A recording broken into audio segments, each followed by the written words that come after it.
Okay, Alexander, let's discuss an article that you sent me from the Financial Times, which is admitting that Russia is indeed resilient to sanctions that the West might throw at them. And all of this, of course, is related to this Russia imminent invasion of Ukraine, which, they just can't let up on it. And every day we get more and more stories. Newland said that she's got, what'd you say, 8 points or 18 points where they're going to hit Russia with. And Saki came out with her statement saying that the Russians are preparing a false flag. And Canada's deploying special forces to Ukraine. The UK is sending military equipment, non-lethal, military equipment to Ukraine.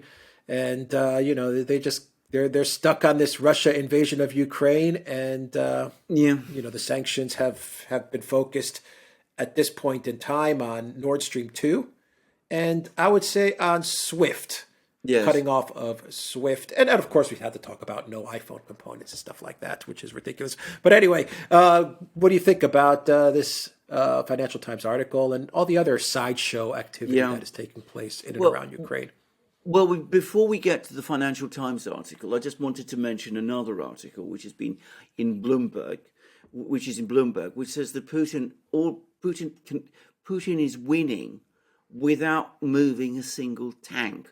Because every one of these moves that we're talking about, all the sending of, advisors and special forces to Ukraine, all that does is expose the military futility of the whole exercise. Because, to be straightforward about it, everybody accepts that in a war with Russia, Ukraine would lose. So what are you sending your special forces to Ukraine for? They'd just be obliterated if there was a war. They're not going to make any difference. This isn't going to change the military balance in any way.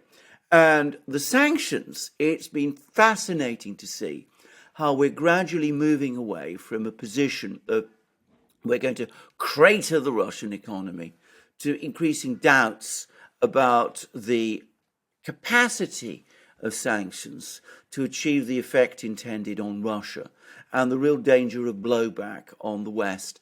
Now, the Financial Times article that you mentioned, it talks about Russia's efforts to reduce its reliance on the global financial system have made it better prepared to weather the sanctions that the US and Europe have warned would follow. And then, meanwhile, the EU has not weaned itself off Russian gas, making any restrictions on Russian energy exports potentially self-damaging. And then the article then goes on to say that the problems don't stop at just gas. Russia is now a key exporter, supplier to the world economy of a whole range of strategic minerals and components like titanium, like aluminium, by the way. That's not mentioned in the Financial Times, but Russia is a critically important aluminium producer. It produces, it's a major producer of chemical fertilizer and the products that go to make up chemical fertilizer and all of these sort of things. And if we come back to the issue of gas and gas supplies, we now know that there's been a series of reports from the State Department and from the Treasury to the US government, which say that they've consulted with energy companies. Energy companies are coming back and saying they can't replace Russian gas.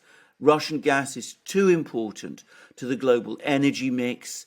If Russian gas is stopped, if Russian gas is prevented, then all that would happen is that energy prices would simply explode and there'd be major gas shortages, fuel shortages, energy cutouts across Europe. And on top of that, we read in this Financial Times article how the Russian financial system has been stress tested almost to destruction by the Russian government, how the Russian government has had a team working ever since 2014 within the finance ministry to make it as resilient to sanctions as possible, how it would absorb sanctions, because, as I said, it's been stress tested to such an extraordinary degree. But if Russia were disconnected from sanctions, there's a greater prospect that gas supplies to Europe would be interrupted because the Europeans would lack a quickly available payment mechanism. With gas shortages then exploding, there would be an energy crisis in Europe. And of course, we've now been reading elsewhere in the German business newspaper Handelsblatt that the Germans have apparently told the United States that disconnecting Russia from SWIFT is not an option. So Victoria Nuland can talk about her 18 ways of responding to the Russians. Dmitry Peskov, Putin's spokesman, has ridiculed that, by the way. He said that, our responses are going to be much more straightforward and much more simple. We don't need 18 ways to respond. We only need a few. So, but Victoria Nuland can talk in this way. People like Senator Menendez can talk in this way. But with every day that passes, with the economic data, the economic intelligence flowing in to the US government, to the German government, to the British government, they are beginning to shift their position. So we now have Annalena Baerbock, the Atlanticist, ultra hardline, anti-Russian foreign minister. She's in Moscow, talking in incredibly conciliatory ways about how, for Germany, the relationship with Russia is indispensable. I mean, she's been talking in this kind of way while she's in Moscow. We have, as I said, reports from Handelsblatt that the idea of disconnecting from SWIFT has been taken off the agenda. We understand that the US itself is now busy trying to think of what it can do in the event of this conflict in Ukraine. And the British, for all their strong words, we've just had an announcement that from Ben Wallace, the British Defence Secretary, he's now invited the Russian Defence Minister, Sergei Shoigu, to London. Quite why and for what purpose isn't clear, but again, it looks like some kind of an olive branch. Yeah, it sounds to me that all the warmongers, the neocons and the neoliberal warmongers, they're trying frantically to find any type of weaknesses, any types of chinks in the Russian armor, so that they can justify some sort of conflict or some sort of war, but they just can't find it. Meanwhile, the other side of the power struggle is saying, look, just forget about it. There's nothing there. This was a failed effort. Let's move on to the next drama that we're going to cook up. But that seems to be the dynamics right now. Is one part of the oligarchy, of the elite, of the Atlanticist groups is kind of saying, let's move on. Nothing to see here. But there seems to be a part of this Atlanticist group that is saying, no, let's keep on looking. There must be something here. Yes. Yeah, that's exactly right. They're probing, they're looking for chinks, as you rightly said, in the Russian armour. They're coming up with none so far. But what they're discovering is not so much chinks, but gaping holes in their own armour. But of course, people like Blinken and Nuland, who are absolutely part of this ideological project, it's going to be very, very difficult for them to give up on this. So that's why they are constantly pushing for some sort of massive conflict with Russia. And of course, when they're being told, which they are increasingly, that this isn't practical, this is going to be incredibly dangerous, all that is doing is it is making them incredibly angry.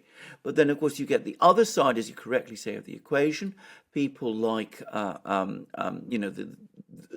the anti-China hawks, who have been saying for a long time that they want to dial down conflict with Russia. They're starting to say, well, look, we've got to accept this business with the Russians. It just isn't working. Let's move on to something else. The problem is there are so many factions in Washington. I was reading an article recently, which was actually published some months ago, back in the early summer, which said that within the foreign policy team, within Biden's foreign policy team, there are two different sets of hawks. There is Blinken and Nuland, who are the anti-Russia hawks. They're fixated on Europe. They're fixated on Russia. That's their obsession. And against them, there's Sullivan and Doshi, who are the anti-China hawks, who are laser-focused on China. But there's no one in overall charge who can somehow arbitrate between the two, because the president himself is weak to the extent that he's able to exercise any authority at all. So you got that problem.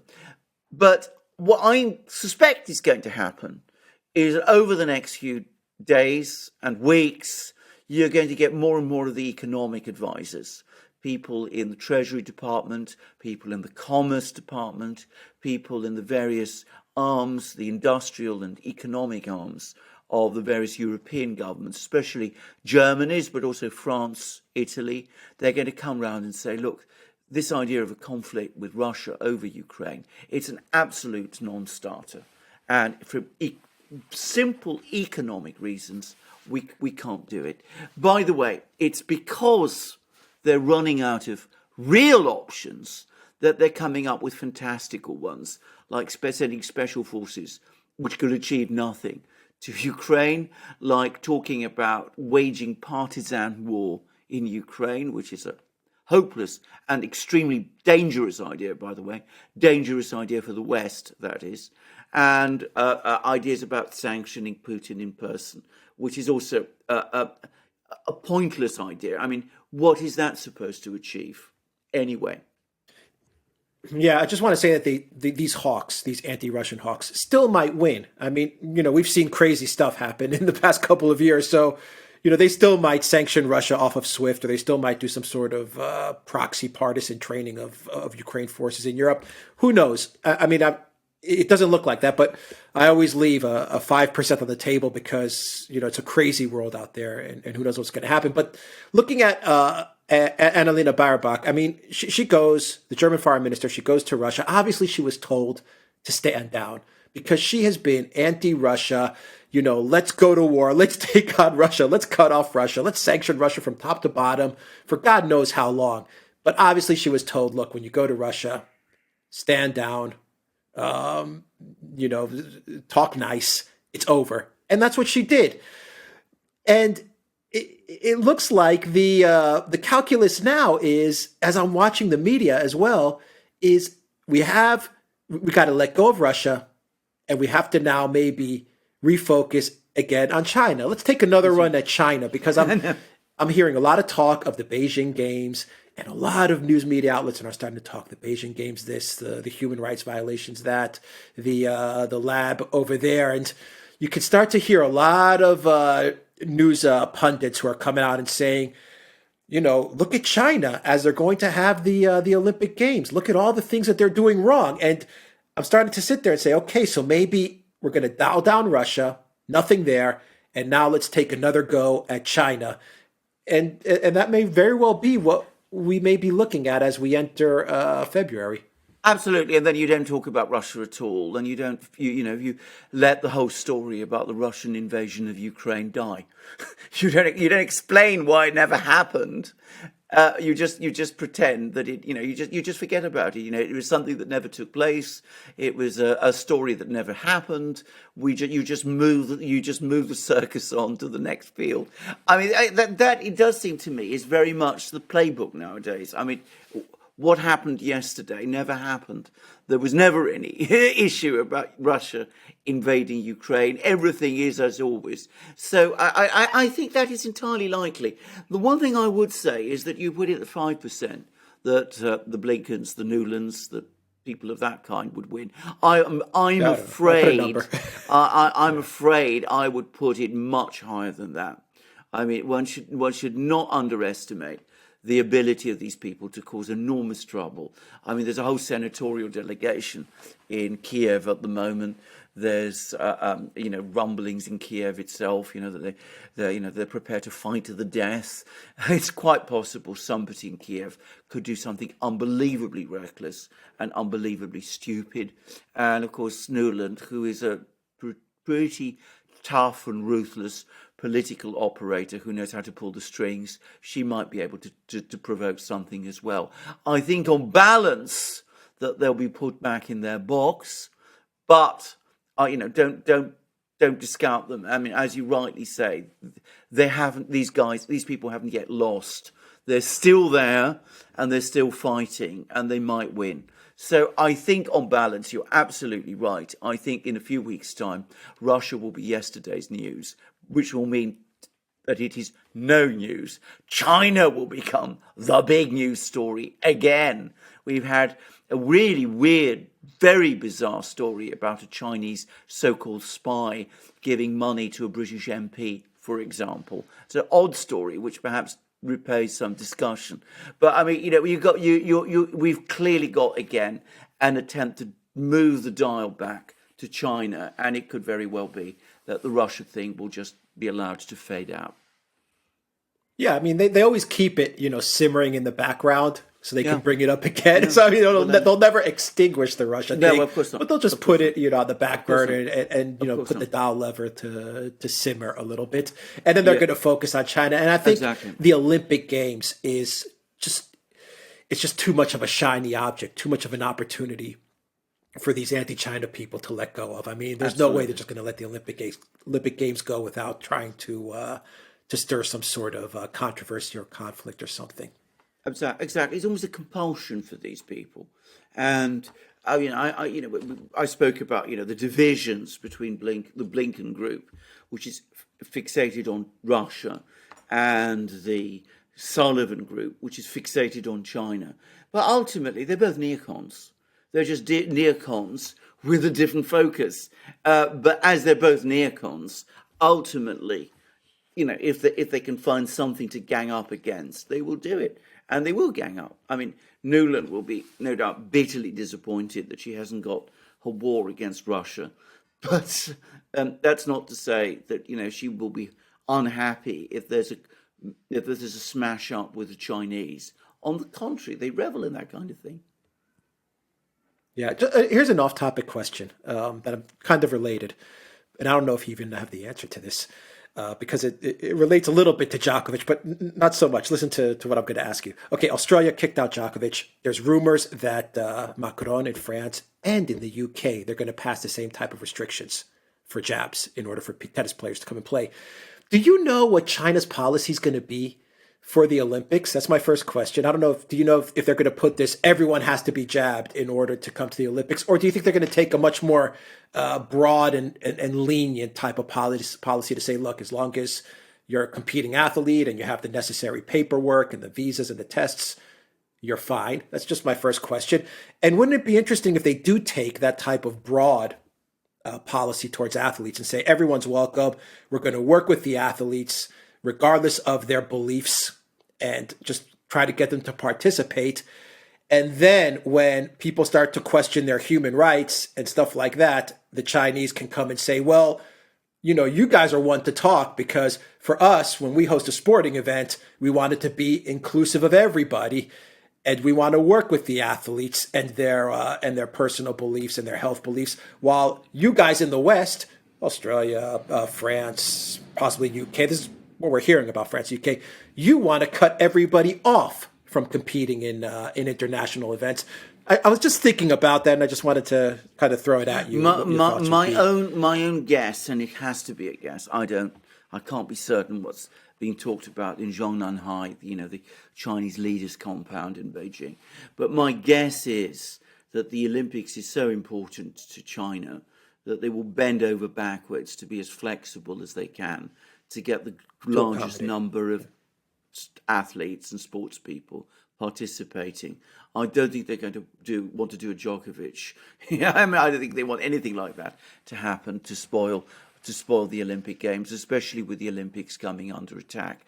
Now, I'm going to say something else. I think that sooner or later, probably sooner rather than later, the Chinese are going to have to bend anyway on their zero acceptance policy. I think that it's becoming increasingly unsustainable, and I think it's going to be something that the Chinese will have to re-examine.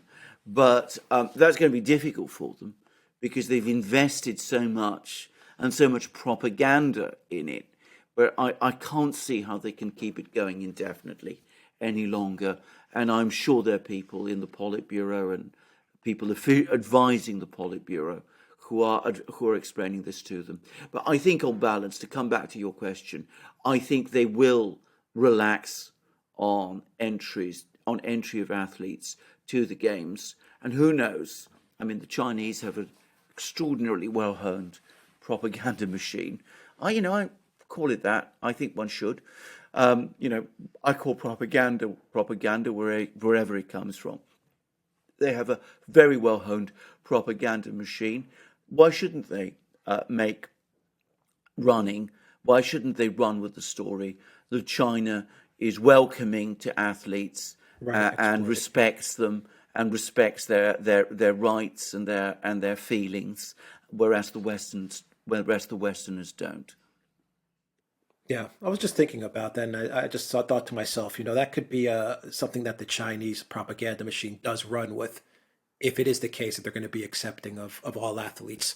And it is a weakness that the West may have if they do decide to run at the Chinese with the various human rights talking points. Absolutely. All right. We will leave it there at the Duran.locals.com, Odyssey, BitChute, Rumble, and SuperU, and go to the Duran shop. Use the code Good Day, as in that mug, right there, and get 10% off all merchandise. Take care.